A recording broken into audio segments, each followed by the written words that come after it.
O sonho de um homem ridículo, de Fyodor Dostoiévski. Primeiro, sou um homem ridículo. Agora quase já me tem por louco, o que significaria ter ganho em consideração se não continuasse sendo um homem ridículo. Mas eu já não me aborreço por causa disso. Agora já não guardo rancor a ninguém e gosto de toda a gente ainda que se riam de mim. Sim, senhor. Agora não sei porquê, mas sinto por todos os meus próximos uma ternura especial. Teria muito gosto em acompanhá-lo no vosso riso, não precisamente nesse riso à minha custa, mas sim pelo carinho que me inspiram, se não me fizesse tanta pena vê-los. É pena que não saibam a verdade. Ah, meu Deus, quanto custa isso de ser um só a saber a verdade. Mas isso eles não compreendem. Não, nunca compreenderiam isso. A princípio fazia-me sofrer muito a ideia de parecer ridículo. Não o parecê-lo, mas sê-lo. Eu sempre fui ridículo, e eu já o sabia talvez desde que nasci. Talvez já aos 7 anos eu me apercebesse perfeitamente de que eu era ridículo. Depois fui para a escola e a seguir para a universidade, mas quanto mais aprendia, mais obrigado me via a reconhecer a minha condição de criatura ridícula, de maneira que todos os meus estudos universitários não tinham outro objetivo senão o de me demonstrarem e me explicarem a mim próprio, nas minhas meditações, que eu era um ser ridículo. E na vida me acontecia o mesmo com a ciência. Todos os anos aumentava e se fortalecia em mim o conhecimento da minha condição ridícula, em todos os sentidos. Toda a gente se ria de mim, mas ninguém sabia ou suspeitava sequer que se existia no mundo um homem que soubesse melhor do que todos eles como eu era ridículo. Esse homem era eu próprio. E era precisamente isso que mais me enraivecia, que não soubessem. Mas disso eu tinha culpa. Fui sempre tão orgulhoso que por nada desse mundo teria confessado a ninguém. E esse orgulho ia crescendo também em mim com os anos.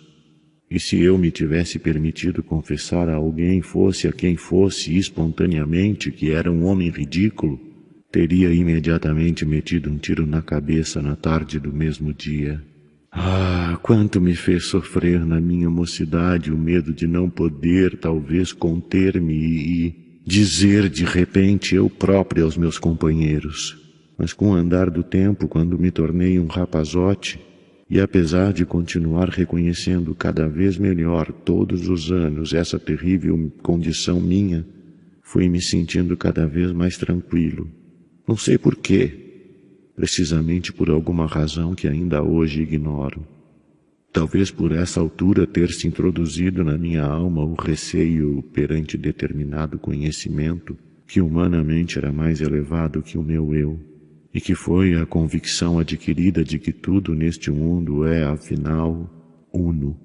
Havia muito tempo que o pressentira, mas a convicção plena só assentou no meu espírito no último ano e de uma maneira súbita. Senti de um momento para o outro que para mim tudo era diferente, que tanto me fazia que o mundo existisse como não. Pouco a pouco ia vendo e sentindo que não havia nada fora de mim. Me parecia que, de fato, a princípio tinham existido muitas coisas, mas adivinhei igualmente depois que antes também não tinha havido nada e que, se assim me parecera, foi por alguma razão.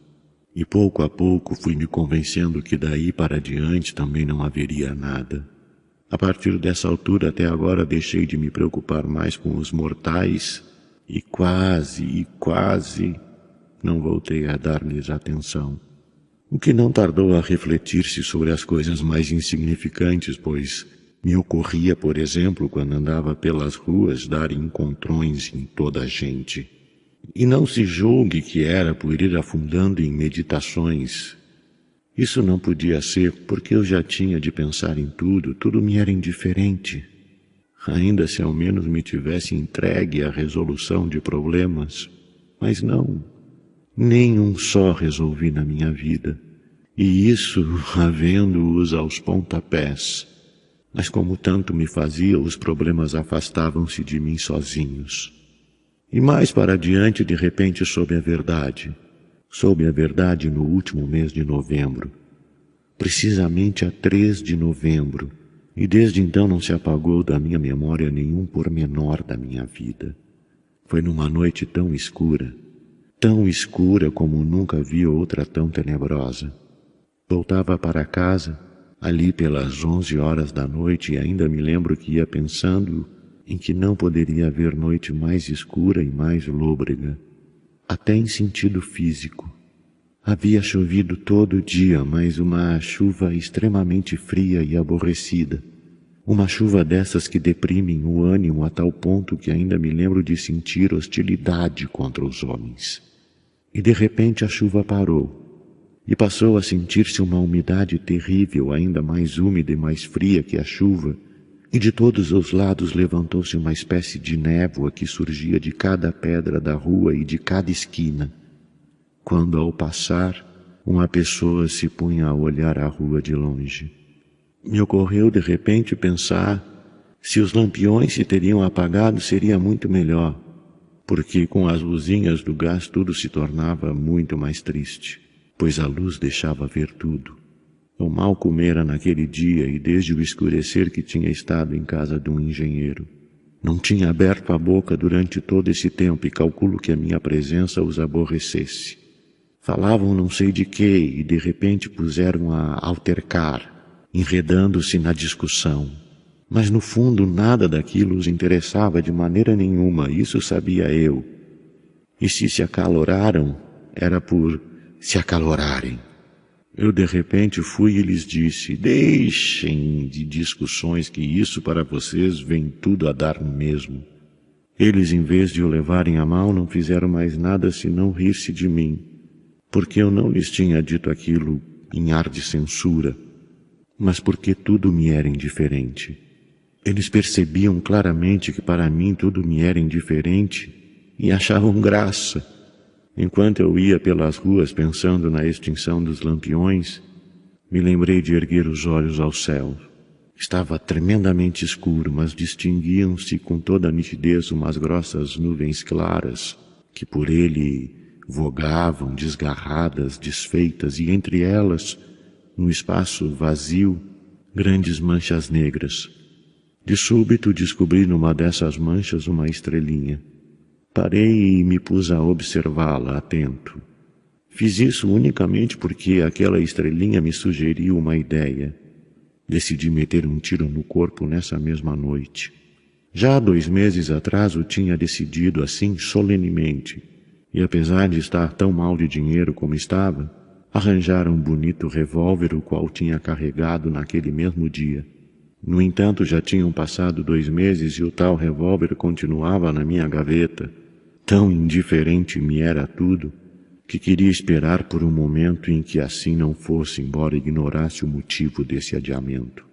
E quando voltava para casa todas as noites, durante esses 2 meses, julgava que ia ser essa a noite em que eu dava o tiro. Estava sempre à espera do momento. E de repente aquela estrelinha me sugeriu a ideia e resolvi terminantemente meter a bala no corpo nessa noite. Não sei por que é que me teria a estrelinha sugerido tal ideia. Mas aconteceu que, enquanto olhava o céu, uma menina me acotovelou. A rua já estava deserta, completamente deserta, e não se via viva alma por aqueles arredores. Apenas ao longe um cocheiro dormia sobre a boleia de uma carruagem. Pode ser que a tal menina tivesse apenas 8 anos. Trazia um vestidinho muito fino. Como agasalho trazia apenas um lenço, estava completamente encharcada pela chuva, mas o que mais me chamou a atenção foram seus sapatinhos, rotos e molhados, de tal maneira que ainda me parece estar a vê-los. Saltaram-me à vista de um modo estranho. De repente a menina bateu-me no braço e gritou não sei o quê. Não chorava, mas proferia algumas palavras que não podia articular bem por causa do frio. como um ladrido e todo o corpo lhe tremia. Estava tão assustada, era tal o seu medo, que no seu desespero não fazia mais senão balbuciar e gritar sempre o mesmo: "Mã, mã." Voltei a olhá-la, mas não disse nada e segui o meu caminho. Ela continuou a correr atrás de mim, me puxando constantemente pelo braço e gritando nesse tom que, nas crianças assustadas, denota um desespero. Conheço esse tom.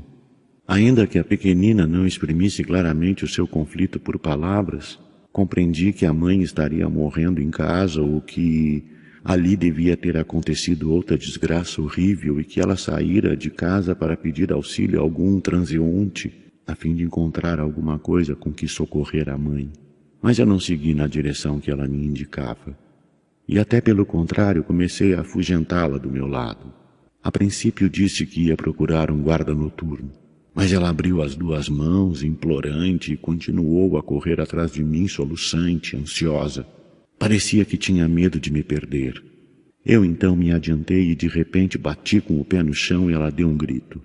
Gritava angustiosamente: "Meu rico senhor, meu rico senhor!" Aí depois parou e de repente começou a correr pelo meio da rua onde se via um vulto, me deixando para importunar outro. Subi ao meu 5º andar. Tenho aí um quarto que aluguei de uma mulher. É um quarto miserável e pequeno. Tem apenas uma clarabóia no teto. O meu mobiliário compõe-se de um divã forrado de olhado, de uma mesa sobre a qual tenho os meus livros, 2 cadeiras e uma poltrona. Esta velha, velhíssima, mas muito cômoda. Me sento nela, acendo a luz e me ponho a pensar. No quarto ao lado, separado do meu apenas por um magro tabique, há 3 dias que já dura o regabofe. Vivia ali um capitão reformado que também tinha hóspedes. 6 homens. Estavam quase sempre jogando com o baralho velho e gorduroso.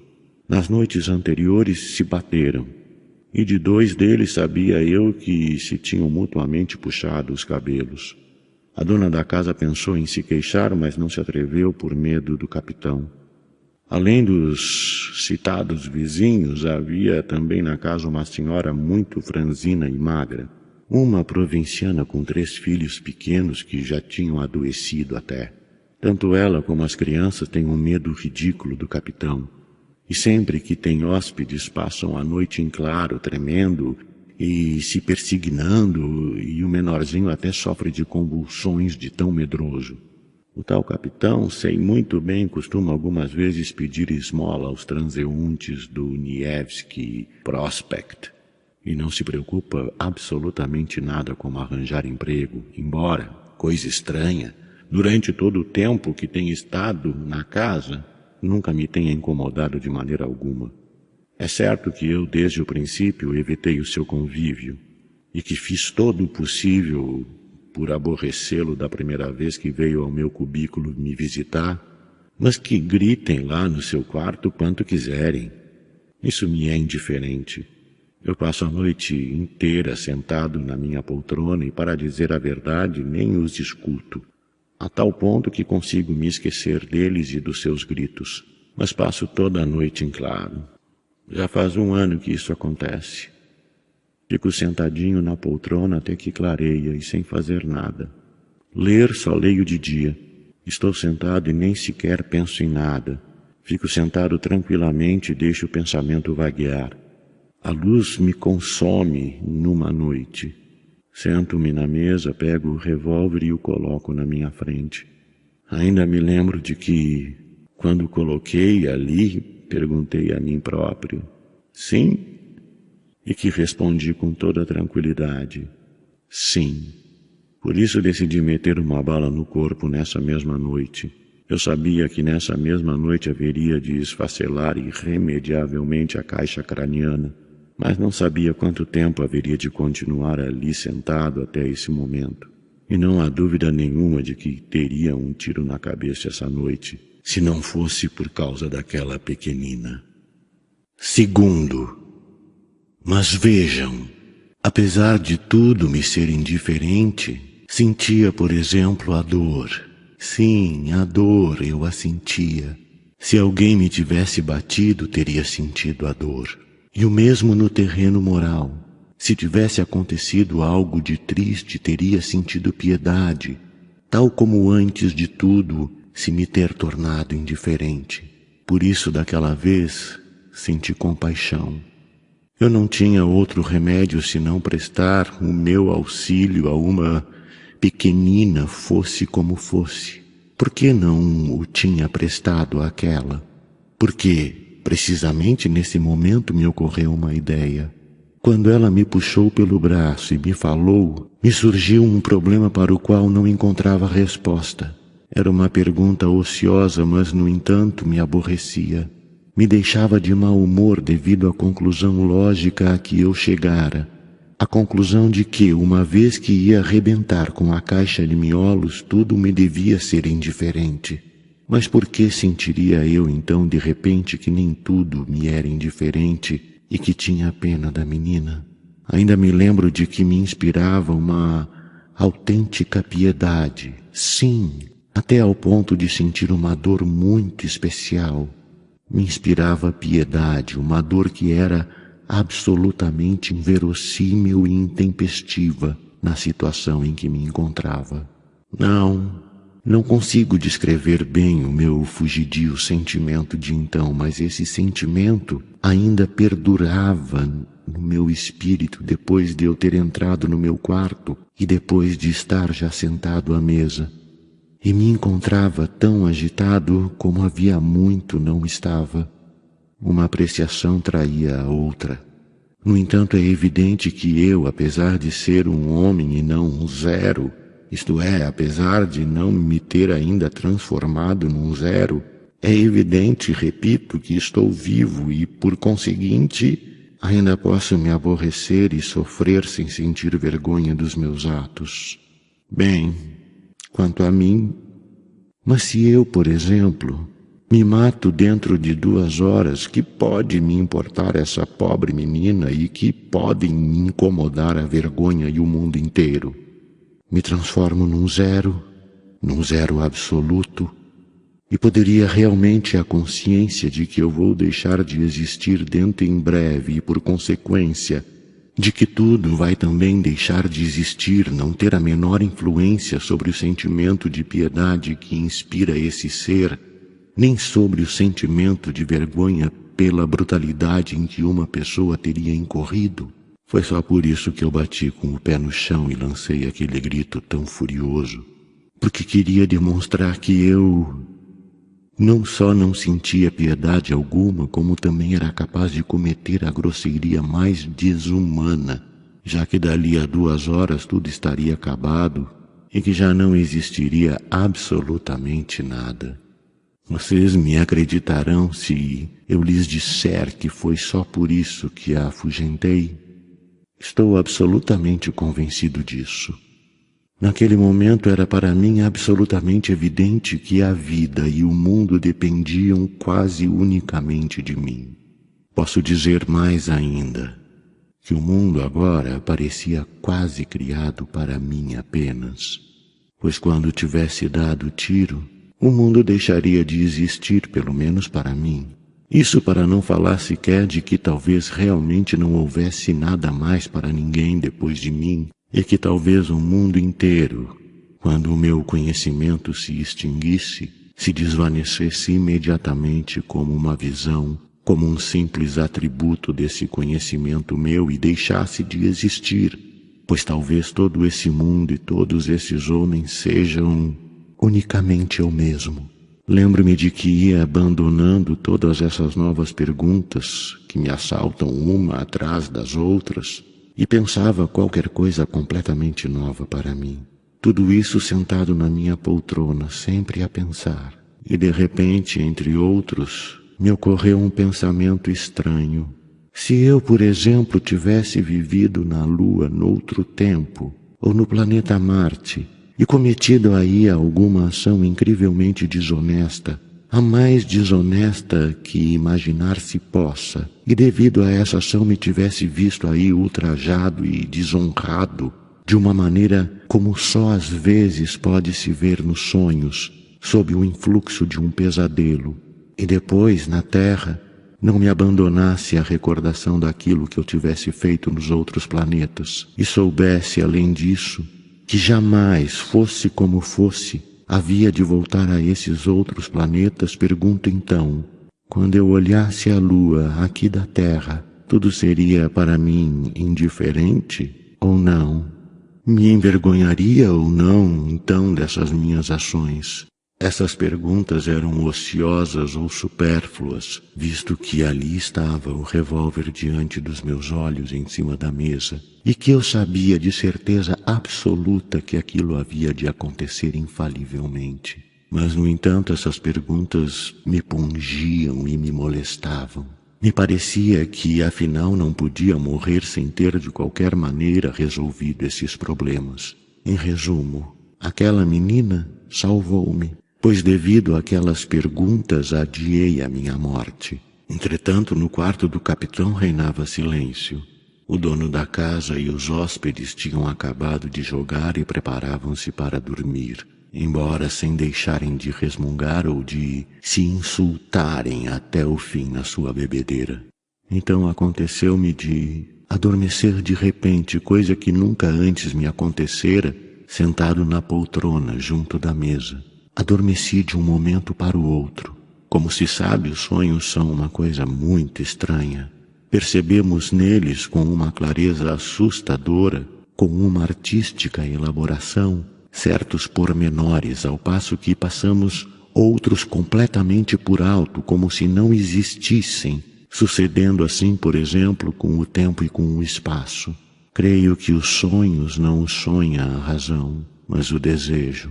Não a cabeça, mas o coração, e, no entanto, sobre que coisas tão complicadas passa às vezes a minha razão no sonho. Coisas absolutamente incompreensíveis. Por exemplo, há 5 anos que morreu o meu irmão, mas eu costumo vê-lo frequentemente nos meus sonhos. Toma parte em tudo quanto me interessa. Falamos longamente de tudo quanto se possa imaginar, mas ao mesmo tempo tenho sempre a consciência e nunca me esqueço num momento que há já muito tempo que o meu irmão está morto e enterrado.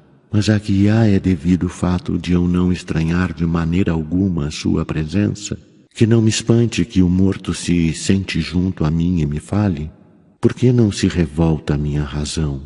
Mas já chega. Vou agora lhes falar do meu sonho. Sim, nesse tempo eu tive aquele sonho. O meu sonho de 3 de novembro. Os senhores vão me dizer agora que se tratou apenas de um sonho. Mas é completamente diferente que fosse um sonho ou não fosse, uma vez que este sonho me tivesse revelado a verdade, porque uma vez que se reconheceu a verdade, depois que se vê a ela, já sabemos que é a verdade única, que fora dela não pode haver nenhuma outra, quer estejamos adormecidos ou acordados. Pois bem, se é um sonho por mim, eu o admito. Mas essa vida que os senhores tanto apreciam, eu estava disposto a deixá-la me servindo do suicídio, ao passo que o meu sonho veio me revelar uma vida nova, grande, maravilhosa. Atenção. Terceiro, dizia eu que me deixara adormecer sem dar por isso.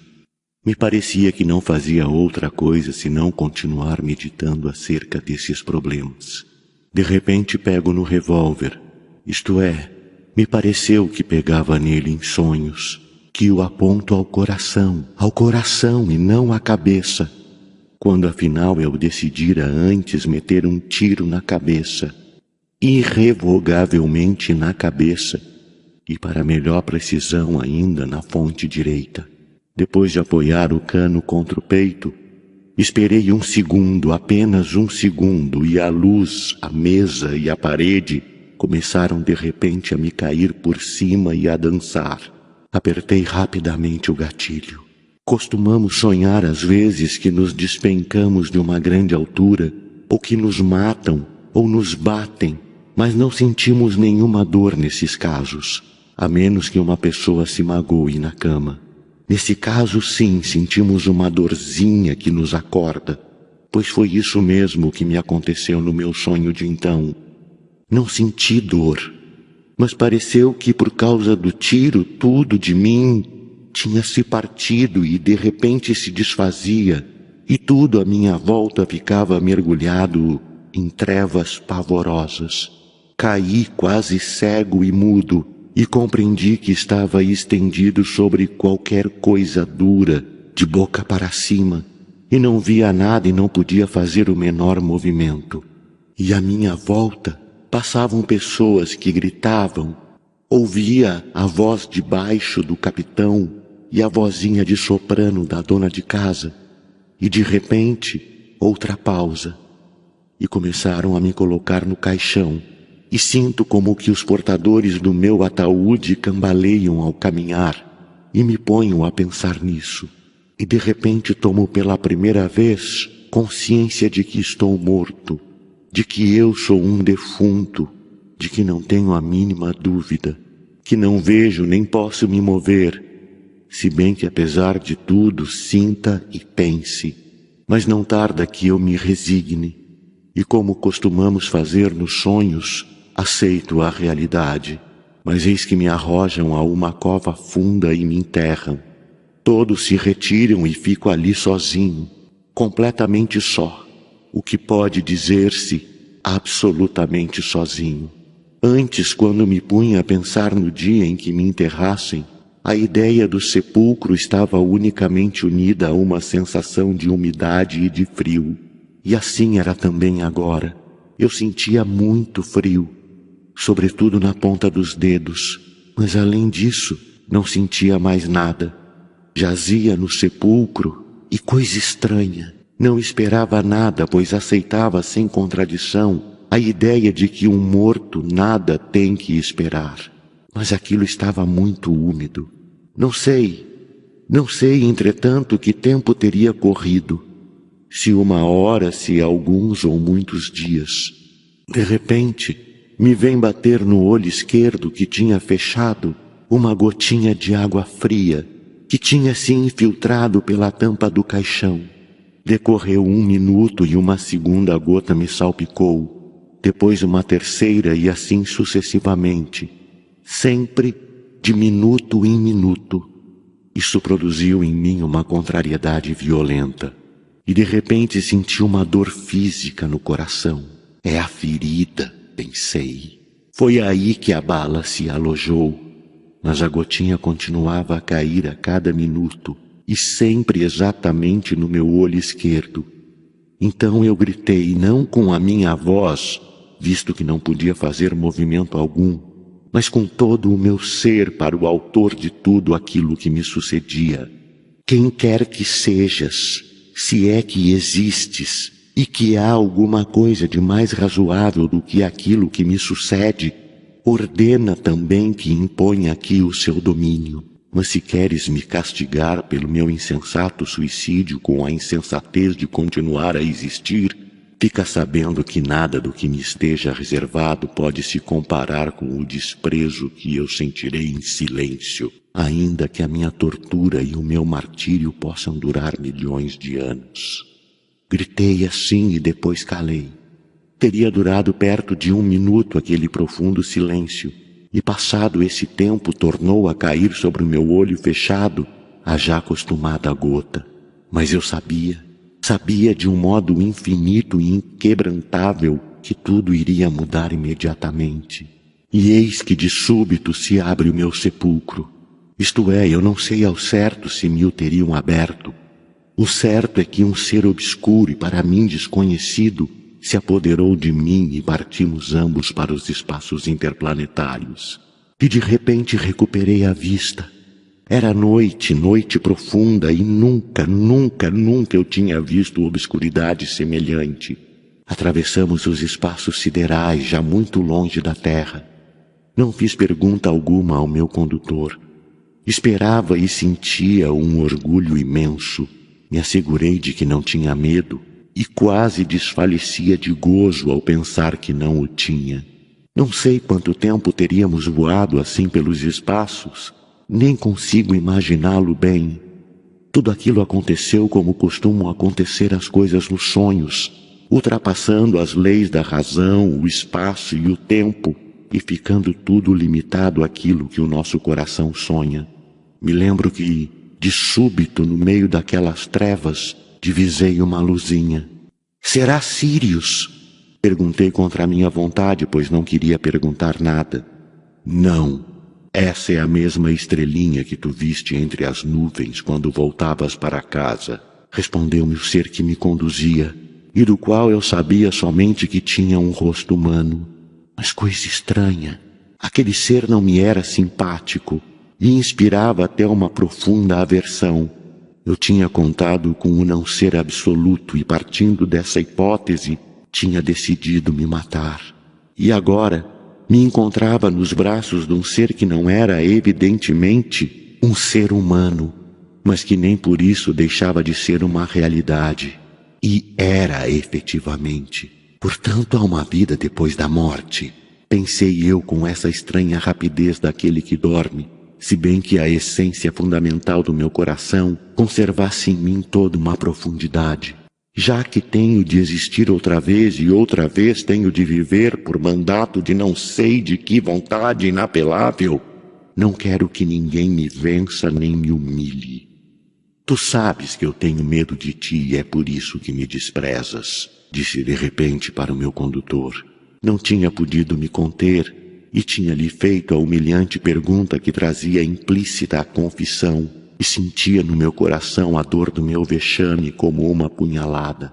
O ser não respondeu à minha pergunta, mas senti subitamente que ele não me desprezava nem se ria de mim e que nem sequer se apiedava, e que o nosso voo tinha uma finalidade, uma meta desconhecida e misteriosa e que só a mim interessava. E o temor cresceu no meu coração. Algo emanava do meu mudo condutor em silêncio, mas dolorosamente sobre mim, e me oprimia o coração. Atravessávamos obscuras e ignoradas esferas. Havia já muito tempo que tinham desaparecido da minha vista as constelações conhecidas. Eu sabia que nos espaços interplanetários há astros cujos raios de luz levam milhares e até milhões de anos a chegar à Terra. Mas é possível que tivéssemos percorrido já distâncias ainda maiores. Eu esperava não sabia o quê, e a nostalgia torturava o meu coração. E de súbito surgiu em mim um sentimento conhecido, familiar.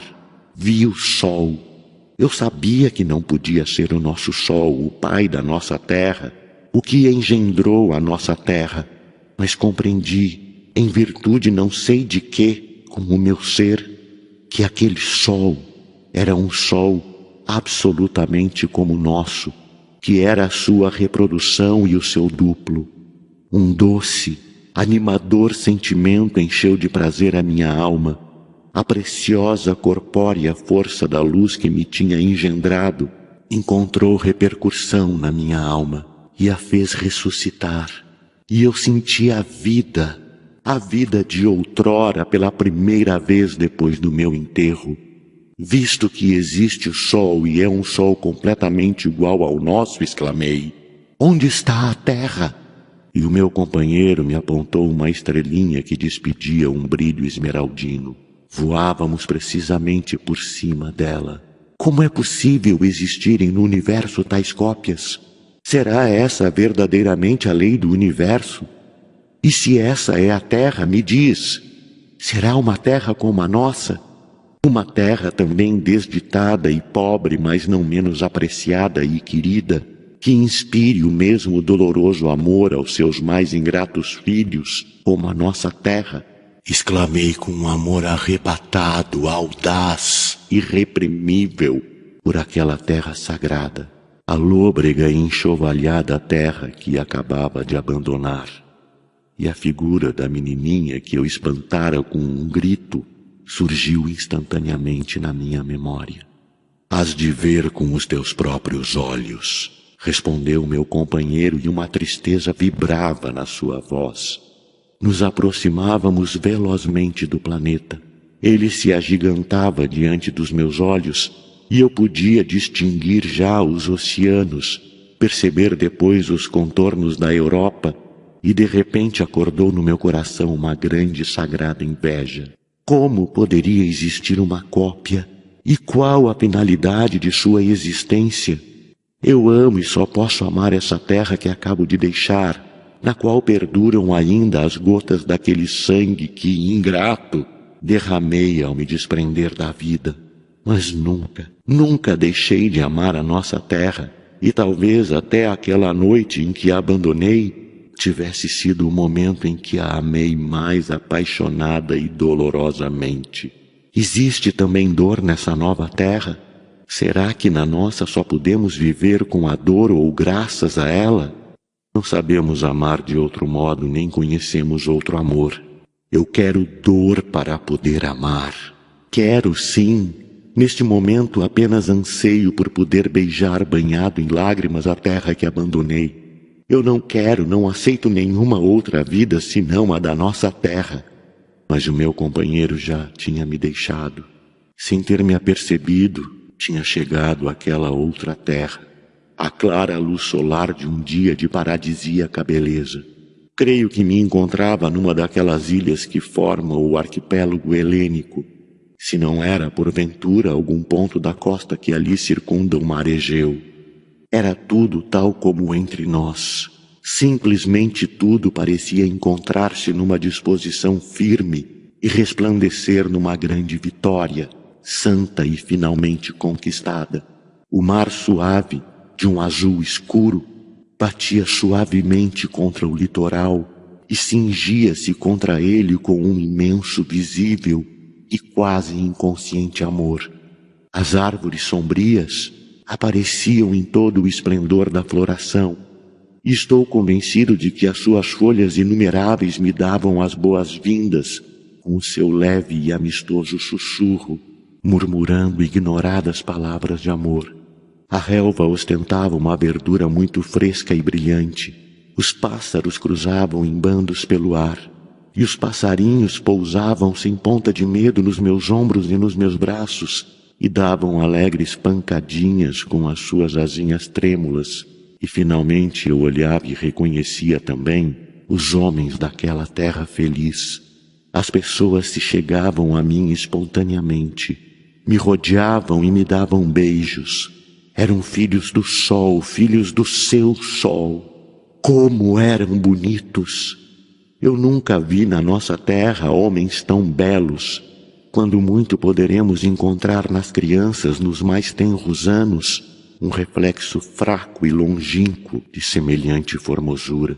Esses homens felizes tinham rostos claros e cheios de luz.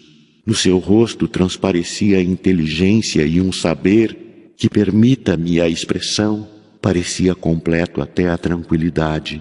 E, no entanto, esses rostos respiravam um alvoroço especial. Tanto as palavras como a voz desses homens demonstravam uma alegria pueril. Ao primeiro olhar que pousei naqueles rostos, compreendi logo tudo, tudo.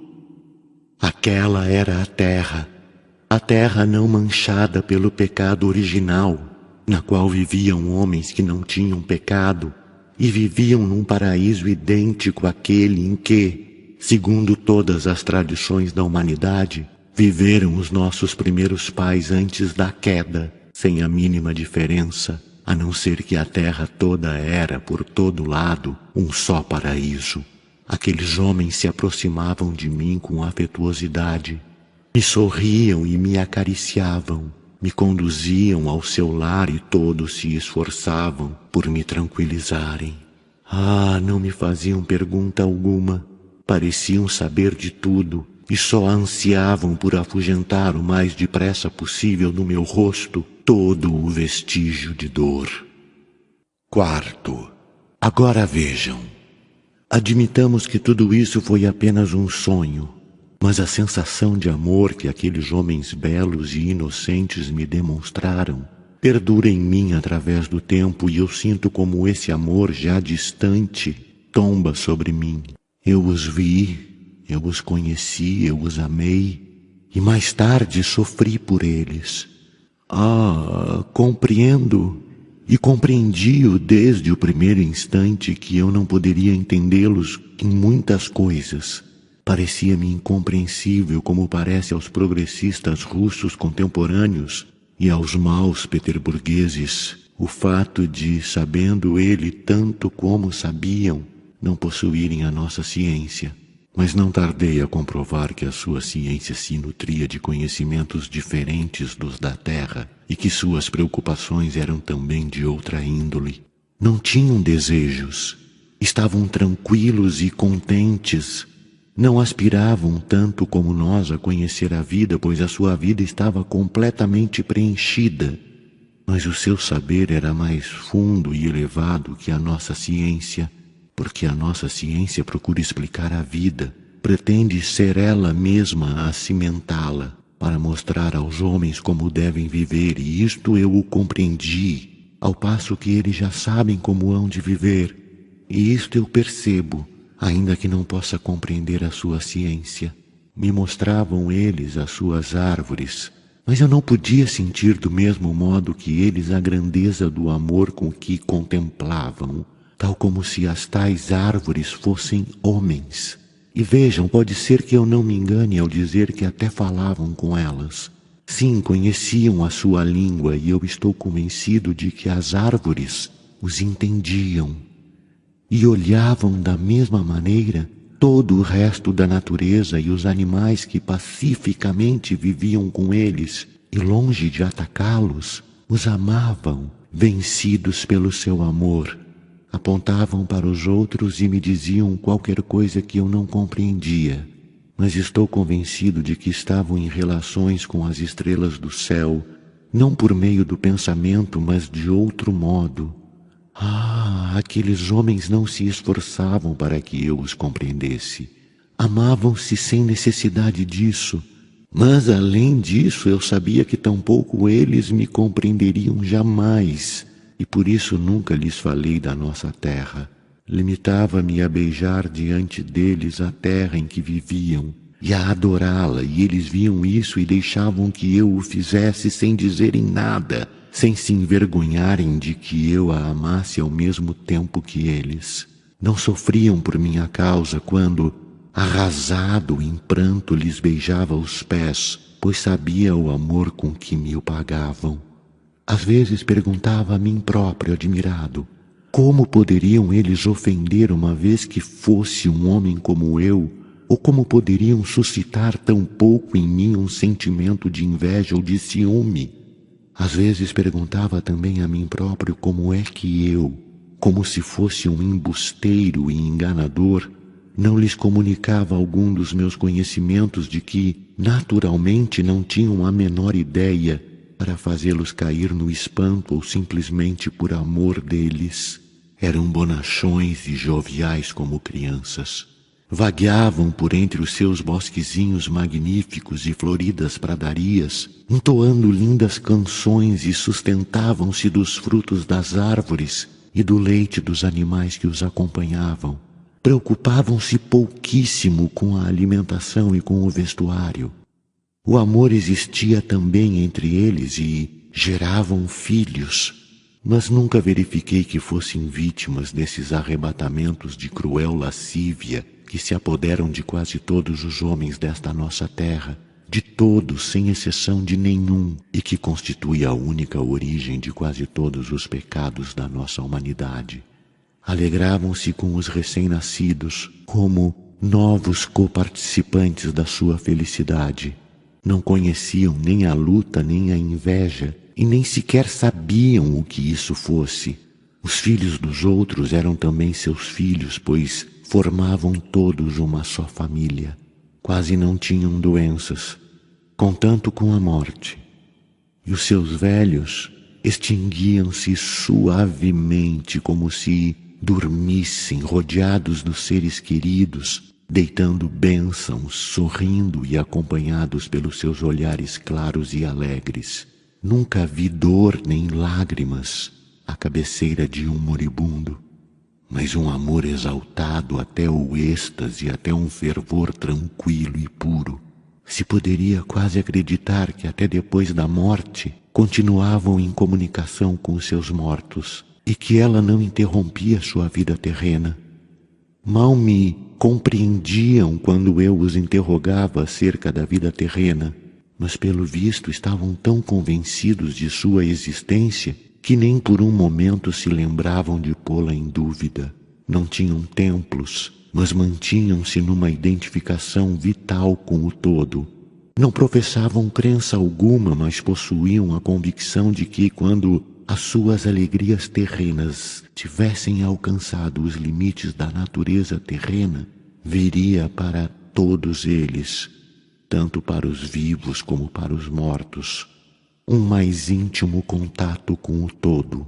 Aguardavam alegremente esse momento, mas não ansiavam por que chegasse, nem sofriam por causa disso. Tinham já como que o seu gozo antecipado na sua alma e comunicavam-no entre si uns aos outros. À noite, antes de adormecerem, cantavam em coros harmoniosos. Exprimiam nessas canções vespertinas os sentimentos que experimentavam durante o dia e gabavam e estimavam o dia que tinham passado. Exprimiam nessas canções vespertinas os sentimentos que experimentavam durante o dia e gabavam e estimavam o dia que tinham passado, despedindo-se dele. Louvavam a natureza, a terra, o mar e os bosques. Louvavam-se e se elogiavam mutuamente nas suas canções, da mesma maneira que louvam as crianças. As suas canções eram singelas, mas punham nelas o seu coração, e aos corações elas chegavam. E não só nas suas canções, mas na sua vida toda. Não faziam outra coisa senão amarem-se uns aos outros. Era, na verdade, uma vida de amor recíproco, uma vida grande, universal amor. Mas alguns dos seus cânticos, que tinham uma expressão triunfal e inspirada, não consegui compreendê-los. Por mais que entendesse a sua letra, não podia penetrar todo o seu sentido. Eram intangíveis para a minha razão, ainda que cada vez penetrassem mais fundo no meu coração, sem que eu pudesse me aperceber do que se passava. Costumava lhes dizer que já anteriormente eu tinha adivinhado tudo aquilo, que já na nossa terra o pressentimento de toda aquela aventura, daquele jubiloso cântico de louvor, me tinha feito experimentar um entusiasmo estéril e às vezes excessivo, que tudo aquilo eu já tinha visto nos sonhos da minha alma e nos meus sentidos, que lá longe na nossa terra, por mais de uma vez me arrancara lágrimas o pôr do sol, que sempre tinha havido dor no meu ódio aos homens da nossa terra, porque não podia eu odiá-los, visto que não os amava? Porque não podia perdoar-lhes, porque me faziam sofrer amá-los? Porque podia amá-los odiando? Eles me escutavam e eu via claramente que não podia imaginar nada disso, mas não me arrependia de ter-lhes falado nessas coisas. Sabia que eles compreendiam todo o poder da minha nostalgia por aqueles que a tinham abandonado. Sim, quando eu sentia pousar-se em mim o seu diáfano e aprazível olhar trespassado de amor, sentia como entre eles também o meu coração se tornava puro e inocente como o deles. Não lamentava não poder entendê-los. Faltava-me o alento por sentir tão intensamente a plenitude da vida e ficava em silêncio adorando-os.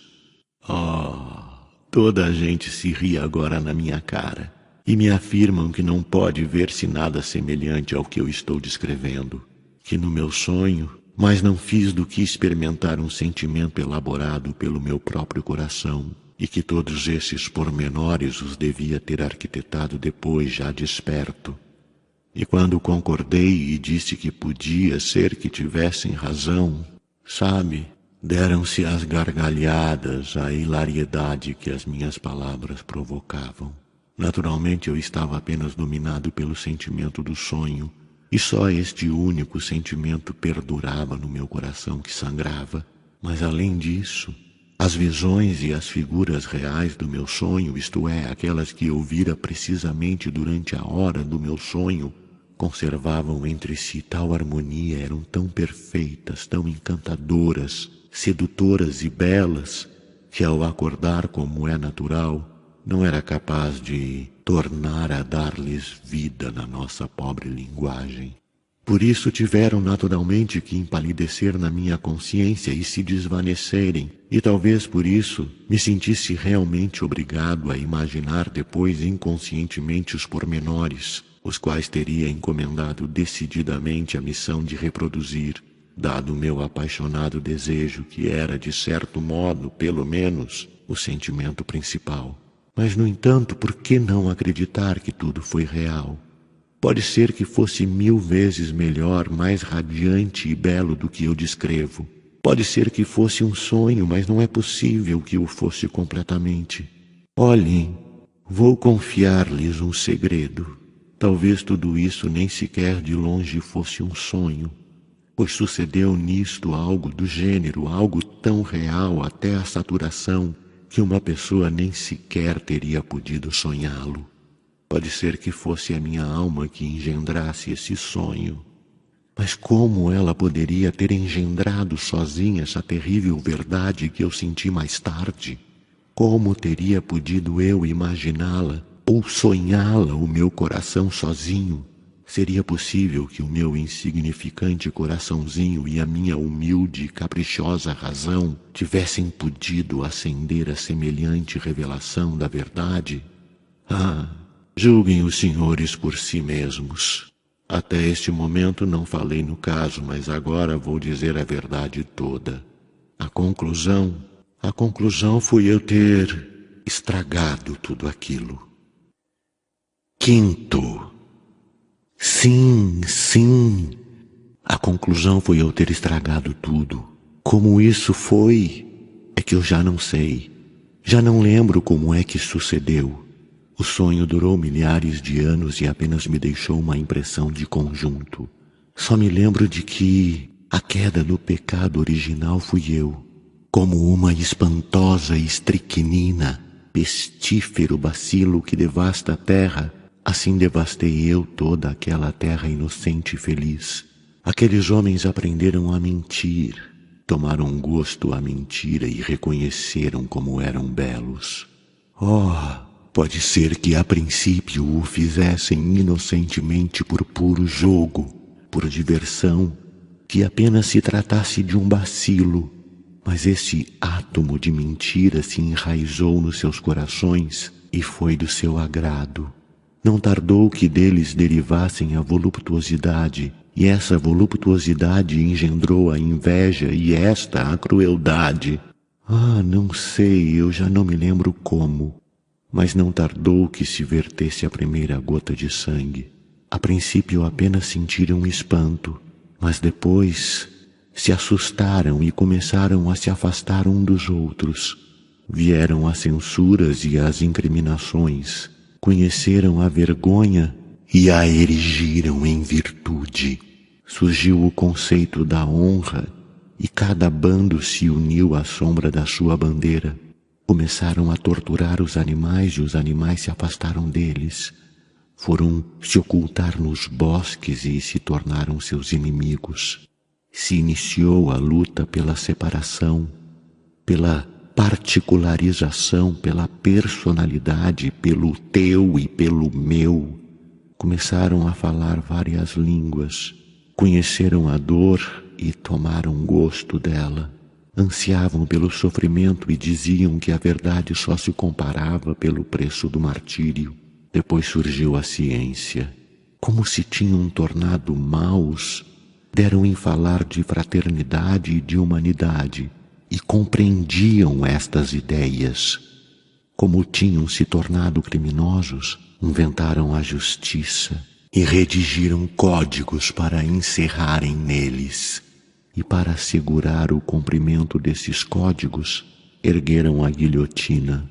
Mal se recordavam daquilo que tinham perdido e não queriam acreditar que, alguma vez, tivessem sido inocentes e felizes. Riam-se até da possibilidade dessa sua felicidade passada e a taxavam de sonho fantástico. Nem sequer podiam fazer uma ideia desse estado. E acontecia além disso uma coisa estranha. Agora que tinham perdido toda a fé na felicidade pretérita e a classificavam de fantasia, empenhavam-se a tal ponto a voltar a ser inocentes e felizes, que se ajoelhavam como crianças ante os desejos dos seus corações. Adoravam esses desejos, erguiam templos a eles e oravam a sua própria ideia, ao seu próprio querer, ao mesmo tempo que continuavam a acreditar com uma convicção inabalável na possibilidade de cumprirem e realizar essa ideia apenas de implorarem por ela de joelhos. E, no entanto, se pudesse ter-se dado o caso de voltarem outra vez àquele inocente e venturoso estado que perderam, se alguém os tivesse consultado lhes perguntando: quereis voltar a ele? Teriam respondido resolutamente que não. A mim me diziam: bom, seremos mentirosos, maus e injustos. Sabemos e lamentamos, e essa é a nossa tortura. E talvez por isso nos atormentemos e castiguemos mais do que faria esse juiz misericordioso que há de nos julgar no futuro, mas cujo nome nos é desconhecido. Mas em compensação possuímos a ciência, e graças a ela haveremos de tornar a encontrar a verdade. Então vamos aceitá-la já com consciência. O saber está acima do sentimento, o conhecimento da vida acima da própria vida. A ciência nos fará oniscientes. A onisciência conhece todas as leis, e o conhecimento da lei da felicidade está acima da própria felicidade. Era assim que eles me falavam, e a avaliar por tais palavras cada um deles se tornaram mais apreciadores de si mesmos do que dos outros. Se tinham valorizado a si mesmos mais do que tudo no mundo. Sim, e não poderia ter sido de outro modo.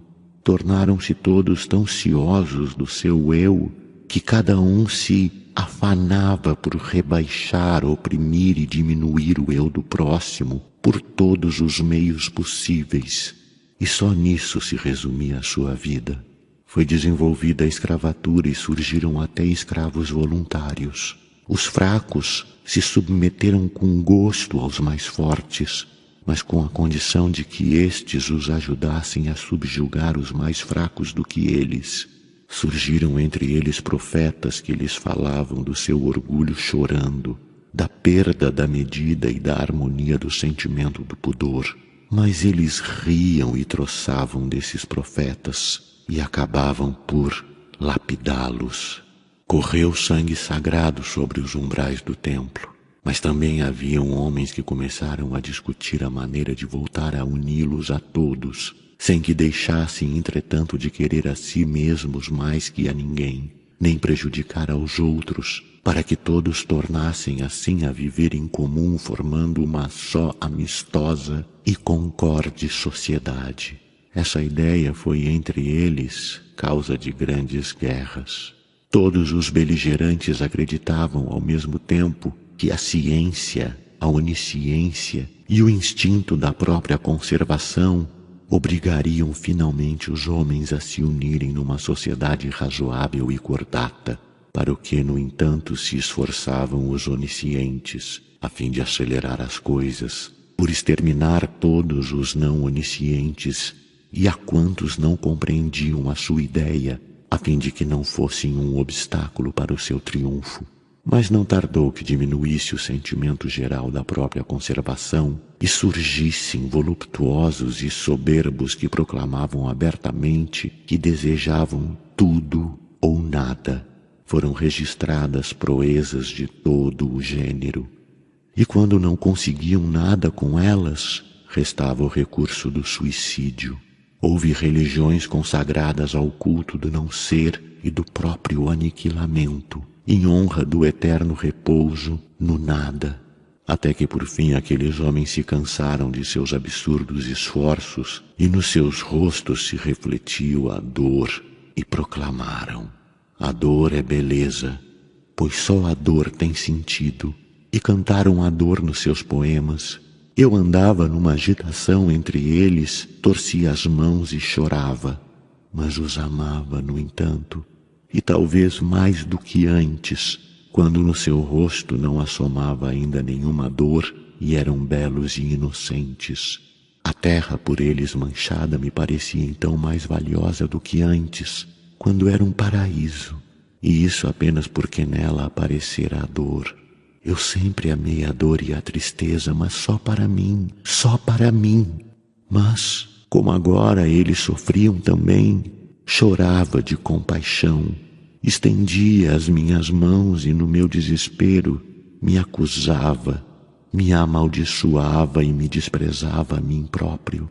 Dizia-lhes que tudo aquilo era obra minha, que eu, apenas eu e mais ninguém é que tinha a culpa de tudo, que eu os tinha levado à corrupção, à peste e à mentira. Pedia que me crucificassem. Lhes ensinava a armar uma cruz e a levantá-la. Eu não podia matar a mim mesmo. Não tinha coragem para fazê-lo, mas queria sofrer o tormento pelas mãos. Suspirava por derramar o meu sangue até a última gota no suplício, mas eles não faziam mais do que rir de mim, acabando por dizer que eu era um doido acabado. Até me defendiam dizendo que não tinham agora mais do que aquilo que tinham desejado e que tudo isso acontecera porque tinha fatalmente de acontecer. E por fim declararam que eu constituía um perigo para eles. Portanto, tinham resolvido me encerrar num manicômio se não desistisse de minhas prédicas. Quando eu os ouvi dizerem isto, foi tão grande a dor que me trespassou a alma que meu coração se confrangeu e eu me senti morrer. E foi então que despertei do meu sonho. Era já manhã. O sol ainda não tinha se erguido, eram 6 da manhã. Acordei na minha poltrona. A luz se tinha extinguido completamente. No quarto contíguo dormiam o capitão e a sua gente, e na casa reinava um estranho silêncio. A princípio estremeci assombrado. Nunca me tinha acontecido nada de semelhante. Até as coisas pequenas me impressionavam. Por exemplo, jamais adormecera dessa maneira na poltrona. E depois, enquanto me punha de pé e acabava de despertar, fixei de repente a vista no revólver carregado, mas no mesmo instante joguei-o para longe. Ó vida, grande, sagrada vida! Abri os braços e invoquei a verdade eterna. Soluçava. Entusiasmo. Um entusiasmo incomensurável enchia o meu ser. Sim, vida e anunciação. A anunciação ficou decidida para mim naquele mesmo instante, decidida para toda a minha vida. Irei e anunciarei. O quê? A verdade, uma vez que a vi com meus próprios olhos e reconheci toda a sua magnificência. E desde então anuncio a boa nova. Eu amo a todos, e mais que a ninguém aqueles que se riem de mim. Por que amo mais a estes? Não sei, nem tampouco posso explicar, mas é assim. Dizem que estou enganado, mas se agora estou enganado, como será para adiante? Sim, é provável que tenham razão. Estou enganado e quanto mais estiver, talvez seja pior. Provavelmente ainda incorrerei em erro com frequência até aprender como é que se deve predicar, isto é, com que palavras e com que atos, pois é difícil saber. Agora já é para mim tão claro como a luz. Mas escutem uma coisa, quem é que não erra? E no entanto todos se afadigam por um mesmo objeto. Todos, desde o sábio ao último criminoso, simplesmente procedem de maneira diversa. É esta uma verdade já velha. Mas eis aqui outra nova. Eu não posso me enganar assim tanto, pois eu vi a verdade. Eu sei. Os homens podem se tornar belos e felizes sem que para isso tenham de deixar de viver na terra. Eu não quero nem posso crer que a maldade seja o estado normal do homem. Mas eles troçam dessa minha crença. Não acreditam em mim. Eu vi a verdade. Não que a tenha descoberto com a minha inteligência, não. Eu vi o que se chama ver, e o seu rosto vivo preencheu minha alma para toda a eternidade. Eu a vi numa integridade tão completa que, como poderia acreditar agora que essa verdade não possa existir também entre os homens? E como poderia eu estar enganado? Talvez ande um pouco desorientado. É possível também que empregue palavras estranhas, mas isso não deve durar muito. A imagem viva do que vi viverá em mim eternamente e me servirá de norte e de guia. Eu estou muito contente e esperançoso. E não me cansarei de andar, ainda que peregrine durante 1000 anos.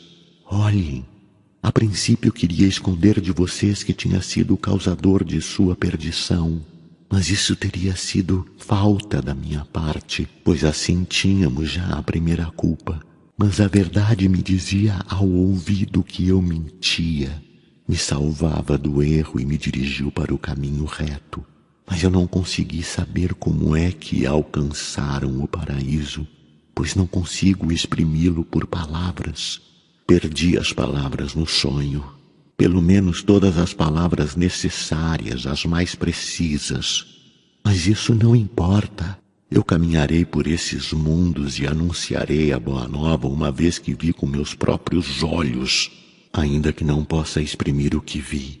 Mas isso é precisamente que não podem compreender os trocistas. Teve um sonho, como ele próprio diz. Um delírio febril, uma alucinação. Isso é sensato. E ficam todos inchados. Um sonho? Mas o que é um sonho? Não será a nossa vida um sonho? Esperem que ainda vou dizer ainda mais. Bem, admitamos que isso nunca venha a se realizar e que este paraíso não chegue nunca a ser uma realidade. Eu próprio admito isso.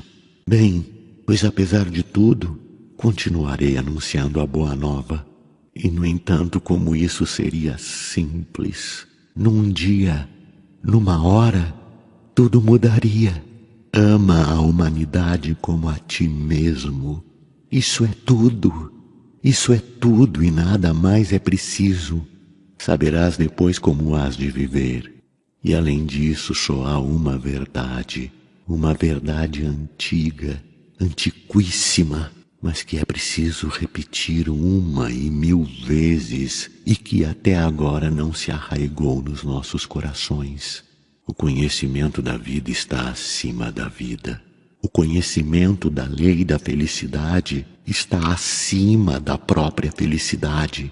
Eis aí aquilo o que se deve lutar contra, e eu lutarei contra isso. Se todos quisessem, tudo mudaria sobre a terra num momento. Quanto a mim, ando ainda à procura daquela menininha. E continuo.